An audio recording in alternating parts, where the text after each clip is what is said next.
tiene el poder que todos queremos un poco? ¿Qué perdemos cuando lo conseguimos? Soy María Benítez y te invito a desarmar el poder conmigo Y ver qué pasa cuando dejamos de necesitarlo.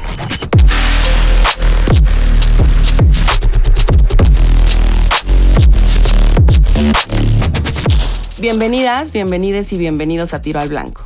Este podcast es un espacio creado para cuestionarnos el poder desde dentro. Espero que junto conmigo, repensar lo que creemos te sirva para habitar lugares diferentes. Episodio 5.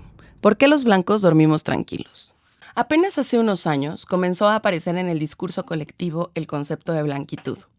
De hecho, aún resulta problemático y complejo de entender.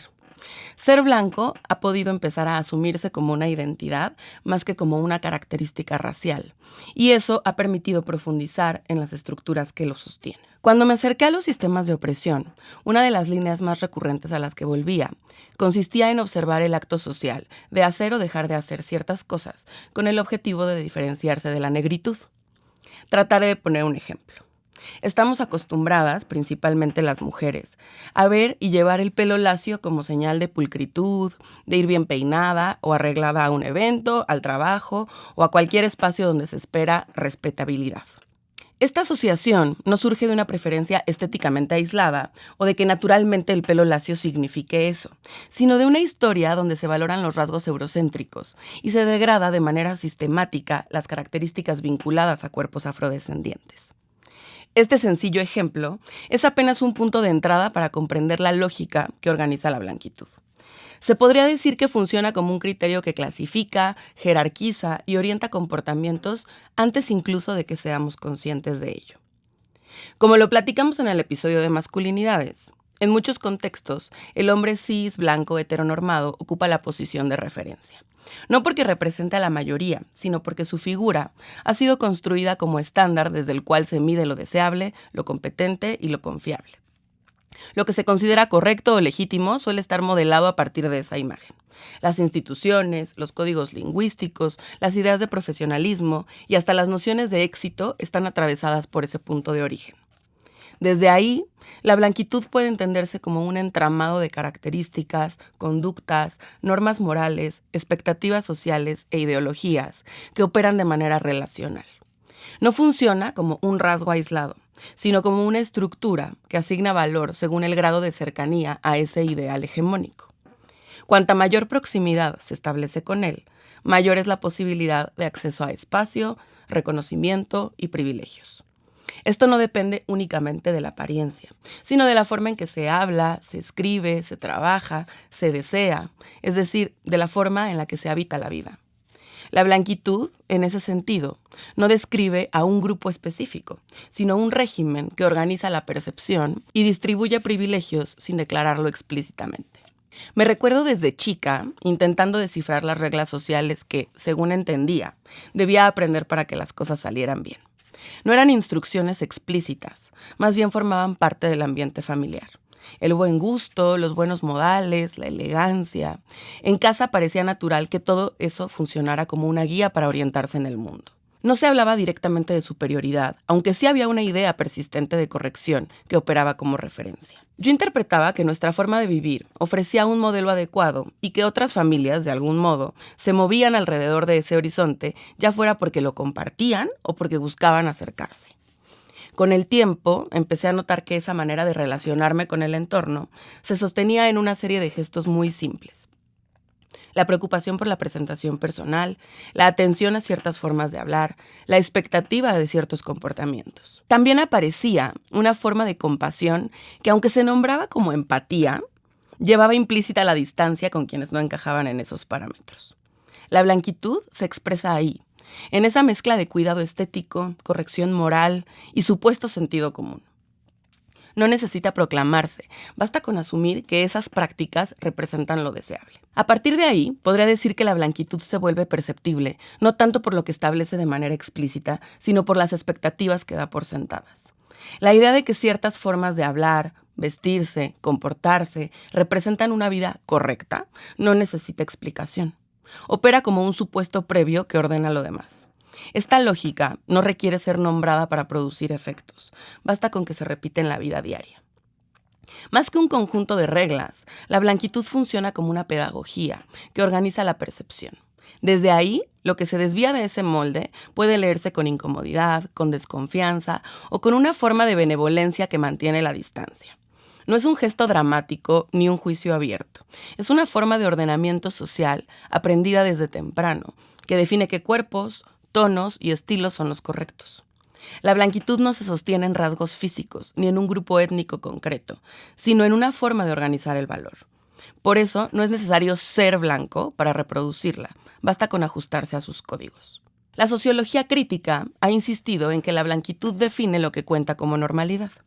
No funciona como una identidad minoritaria, sino como el punto de referencia desde el cual se mide todo lo demás. Charles Mills lo llamó la epistemología de la ignorancia, un modo de producir conocimiento donde las experiencias de ciertos cuerpos se vuelven centrales, mientras otras se clasifican como excepciones o desviaciones. No se trata solo de ver el mundo desde un lugar privilegiado, sino de no tener que cuestionar por qué ese lugar existe. En esta misma línea, Eduardo Bonilla Silva plantea que la blanquitud actúa como un sistema de significados que distribuye beneficios sin necesidad de hacer declaraciones racistas abiertas. Es un orden que se reproduce a través de prácticas aparentemente neutrales, políticas de contratación, estándares de profesionalismo, expectativas de comportamiento. Lo que parece objetividad muchas veces es solo la estética de lo blanco convertida en norma. Desde otra perspectiva, Cheryl Harris propone que la blanquitud llegó incluso a funcionar como una forma de propiedad. No porque se puede poseer en términos jurídicos, sino porque otorga garantías, presunción de credibilidad, acceso preferencial, legitimidad inmediata. Tener blanquitud o acercarse a ella equivale en la práctica a gozar de una protección simbólica que el resto no tiene. A medida que observo la blanquitud con más cuidado, puedo identificar cómo ciertos privilegios se manifiestan en mi vida sin necesidad de nombrarlos. No aparecen como beneficios extraordinarios, sino como condiciones base que facilitan mi tránsito por el mundo. Por ejemplo, en muchos espacios puedo hablar sin que me pidan pruebas, sin que tenga que justificar de dónde saqué lo que digo o por qué debería ser escuchada. Mi palabra suele entrar con ventaja, como si ya contara con una especie de garantía previa. Lo noto cuando mis opiniones no generan sospecha, cuando una crítica se interpreta como aporte o cuando una duda se recibe con interés. Es un tipo de confianza que no me gané, pero que funciona como si fuera mía. Lo mismo ocurre con el acceso preferencial, no porque yo busque privilegios de manera consciente, sino porque hay unas puertas que se abren con menos resistencia, lugares donde no necesito demostrar que pertenezco, trámites que resuelvo con relativa facilidad, instituciones donde mi forma de comportarme coincide con lo que esperan. Lo veo en detalles simples, la naturalidad con la que pido información, la rapidez con la que recibo orientación, la falta de obstáculos cuando necesito ayuda. Ese acceso no habla de mí, sino del tipo de cuerpo, acento, comportamiento y estética que históricamente han sido aceptados como parte del orden social. La legitimidad inmediata también aparece como un efecto difícil de notar desde el centro. No necesito esforzarme demasiado para que mi presencia sea interpretada como adecuada.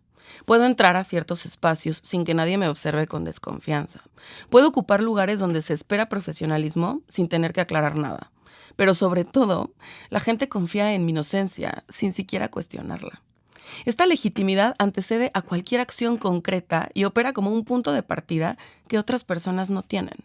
No depende de mis intenciones ni de mi historia. Es una estructura que define qué cuerpos inspiran seguridad y cuáles se ven obligados a demostrarlo. Reconocer estos privilegios no implica inventar una narrativa moral sobre quién soy. Más bien me permite identificar la estructura en la que me muevo y la forma en que esa estructura ordena mis relaciones con el entorno. Cuando digo que estoy empezando a verlo, hablo de captar cómo ciertas cosas me salen fáciles, no porque yo las produzca, sino porque el sistema ya estaba acomodado para que funcionaran así. No es un asunto de mérito, sino de posición. Mientras observo cómo funcionan estos privilegios en mí, empiezo a entender que no solo facilitan la vida material, sino que también producen una cierta imagen de mí misma. No es una imagen consciente ni un acto de vanidad, más bien es una interpretación que la estructura pone a mi disposición. Cuando mi palabra suele ser escuchada, cuando mis gestos se leen como profesionales, cuando mis decisiones se interpretan como razonables, es fácil que la idea de que yo hago las cosas bien se convierta en una convicción íntima. La blanquitud no solo abre puertas, también configura la sensación de estar del lado correcto. No porque yo lo decida, sino porque las instituciones y los imaginarios en los que crecí ya asociaban mi forma de ser con lo que se considera sensato, informado o educado. Si mi comportamiento coincide con lo que históricamente se ha leído como civilizado, entonces es comprensible que esa coincidencia se traduzca en la creencia de que estoy actuando de la manera adecuada. Esa adecuación, repetida durante años, produce una idea de bondad. No necesariamente moral, sino estructural. La de quien se asume como sujeto responsable, consciente, correcto. Es un tipo de bondad que no se cuestiona porque coincide con las expectativas sociales. Cuando uno encarna los códigos de lo blanco, la moderación, el orden, la claridad, la argumentación, es probable que se vuelva fácil imaginar que esas prácticas no solo son válidas, sino también deseables para otros. Desde ese lugar, es fácil imaginar que uno está actuando bien. No porque exista una reflexión ética detrás, sino porque el sistema ya nos colocó del lado que reparte y evalúa.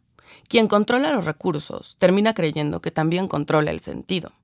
Y así surge esta idea de bondad, la del sujeto que da, que orienta, que ayuda, que enseña cómo deberían hacerse las cosas. La generosidad, en ese contexto, funciona como extensión del privilegio. Limosna, donación, consejo, acompañamiento, todo se vuelve un modo de confirmar que somos los responsables de distribuir lo que otros necesitan. No es que busquemos sentirnos superiores, es que la estructura nos ha entrenado para pensar que nuestra intervención es muy valiosa. Y si uno se percibe útil, necesario y justo, la idea de ser los buenos aparece sin resistencia. A partir de ahí, la figura de lo bueno no se sostiene en gestos individuales, sino en una posición histórica desde la cual la blanquitud se ha presentado como garante de orden. Si durante siglos se nos dijo que el progreso, la modernidad y la razón provenían de cuerpos blancos, es comprensible que esa narrativa se transforme en una sensación íntima de responsabilidad. No pensamos que estamos suplantando a nadie. Asumimos que estamos aportando claridad, facilitando procesos o corrigiendo errores que otros no vieron. Es una disposición aprendida, donde la ayuda se confunde con orientación y donde orientar se vuelve una forma discreta, no tanto, de control. La dificultad comienza cuando esta autoimagen de bondad se vuelve incuestionable. Si crecimos escuchando que la historia avanza gracias a quienes se parecen a nosotros, entonces es lógico que nuestras acciones se interpreten como parte del progreso y no como parte del daño. El problema es que esa lectura reduce la responsabilidad y amplifica la fantasía de inocencia. Pensarnos como los buenos deja muy poco espacio para asumir toda la violencia histórica y vigente que ejercemos. El problema es que esta autoimagen de bondad limita nuestra capacidad de ver lo que hemos producido desde este lugar. Creer que actuamos desde la corrección genera una ceguera específica. Nos impide registrar cómo nuestras decisiones están sostenidas por desigualdades que no nombramos. La blanquitud administra una parte importante de su poder desde ahí, en ese punto en el que nuestras acciones parecen legítimas, precisamente porque coinciden con la historia que nos contó que somos necesarios. Cuando miro de cerca cómo funcionan mis privilegios blancos, el daño aparece sin necesidad de buscarlo. No en escándalos ni en grandes violencias, sino en la forma en que mi comodidad depende de trabajos, tiempos y vidas que no cargo yo. Hay personas que sostienen la infraestructura que permite que mi día avance sin fricciones. Personas que ocupan lugares que yo no ocupo porque mi ascenso social implicó desplazar esos trabajos hacia otros cuerpos. Mi estabilidad se alimenta de desigualdades que me resultan familiares, y esa familiaridad hace casi imposible verlas como injusticia. Ese es el punto incómodo. No solo nos beneficiamos de las otredades, también las necesitamos para que nuestra vida permanezca organizada tal como la conocemos. Y si reconozco esto con honestidad, la idea de daño deja de ser abstracta. Se vuelve concreta cuando observo cómo se distribuye el esfuerzo y cómo circulan los cuerpos. No se trata de una violencia espectacular, sino de una práctica sostenida, donde mi bienestar depende de que otros asuman posiciones que yo ya no estoy dispuesta a habitar. Cuando empiezo a ver estas dinámicas en mi vida diaria, aparece una pregunta que no es sencilla de afrontar. ¿Qué hago con esto que ahora entiendo? Porque asumirlo implica reconocer que no solo soy beneficiaria, sino participante activa en un orden que organiza jerarquías, clasifica cuerpos y define quién merece respeto, credibilidad o dignidad. Reconocerlo no me devuelve ninguna virtud, al contrario, desestabiliza la historia que aprendí a contarme sobre mí misma. Pero si no lo reconozco, todo sigue igual. Lo que sostiene mis privilegios no son únicamente las decisiones institucionales, sino mi disponibilidad para usarlos sin examinarlos. La blanquitud se reproduce en cada ocasión en la que aprovecho una ventaja sin preguntarme quién la garantiza, en cada gesto en el que interpreto lo distinto como deficiencia, en cada lectura donde lo que no encaja se traduce en desorden, ignorancia o mal gusto. Y verlo de cerca me obliga a aceptar que buena parte de mi seguridad, de mi movilidad y de mi aparente neutralidad se sostiene en desigualdades que han lastimado a muchas personas. Por eso resulta tan importante abrir la posibilidad de asumir nuestra oscuridad. No porque exista redención al hacerlo, sino porque sin esa conciencia seguimos actuando desde un lugar que exige obediencia, agradecimiento o silencio a quienes han cargado con el costo de nuestra vida cómoda. Reconocer el daño no lo repara, pero sí permite renunciar a la fantasía de inocencia que alimenta mucho de esta violencia. Y solo renunciando a esa fantasía puedo empezar a desmontar, aunque sea mínimamente, las prácticas que me mantienen del lado que siempre juzga, siempre evalúa y siempre decide. Aceptar esta parte no me quita mis privilegios, ni me libera de la estructura que los sostiene. La blanquitud va a seguir operando a mi favor incluso cuando la reconozca, pero sí me permite desmontar la mentira que aprendí a contarme para justificar mi lugar en el mundo. Dejar de creer que estoy aquí porque me lo merezco, porque trabajé más que los demás, porque soy naturalmente disciplinada o excepcional, abre otra forma de entender mi propia historia. Ya no necesito sostener el personaje de la protagonista valiosa para explicarme la vida. Puedo ver que una parte importante de lo que me ocurre no es fruto de mi esfuerzo, sino de un orden que me favoreció desde antes de que yo pudiera nombrarlo. Esa claridad no es cómoda, pero es mucho más útil que la fantasía de inocencia. Cuando dejo de ocuparme en demostrarme que soy buena, aparece finalmente la posibilidad de cambiar la narrativa. Reconocer mis privilegios me coloca en un lugar donde puedo decidir si quiero seguir reproduciendo las mismas jerarquías que me sostienen o si quiero trabajar para que mis vínculos y mis prácticas sean un poco más horizontales. Esa horizontalidad no depende de que renuncie a mis ventajas, porque muchas veces resulta imposible, sino de que deje de usarlas como justificación moral, de que no las convierta en argumento para explicar mi valor. Decirme la verdad requiere más valentía que seguir defendiendo el mito del esfuerzo, porque aceptar que no nos hemos ganado todo implica reconocer que hemos abusado de la posición que ocupamos, a veces por convicción, a veces sin darnos cuenta, a veces simplemente porque era más fácil no detenerse a mirar. Y aún así, esa mirada puede ser el inicio de otra cosa, no de una identidad más pura, sino de una responsabilidad más honesta. Una responsabilidad que no promete reparar siglos de daño, pero que sí interrumpe la necesidad de seguir mintiéndonos. Si algo cambia cuando empiezo a ver así la blanquitud, es la trama que sostiene mi tranquilidad. Lo que antes interpretaba como paz interior, ahora lo veo como un efecto estructural. Y sé que reconocer que no me lo gané todo, muy posiblemente no me quita nada, pero me impide seguir actuando como si lo mereciera por naturaleza. Esa es la única diferencia. No hace mi vida más justa, pero sí más honesta. Y con esa honestidad puedo decidir qué hago con el privilegio en vez de esconderlo detrás del cuento que me cuento para dormir tranquila.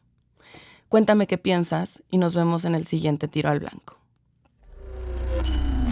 Tiro al Blanco es una producción del Laboratorio de Educación y Mediación Intercultural de la Facultad de Filosofía de la Universidad Autónoma de Querétaro. Escrito y dirigido por María Benítez. Te invitamos a seguirnos a través de nuestras redes sociales en Instagram y Facebook. Sígueme en @elclosetdelagordamx y escucha este y otros podcasts en nuestras plataformas.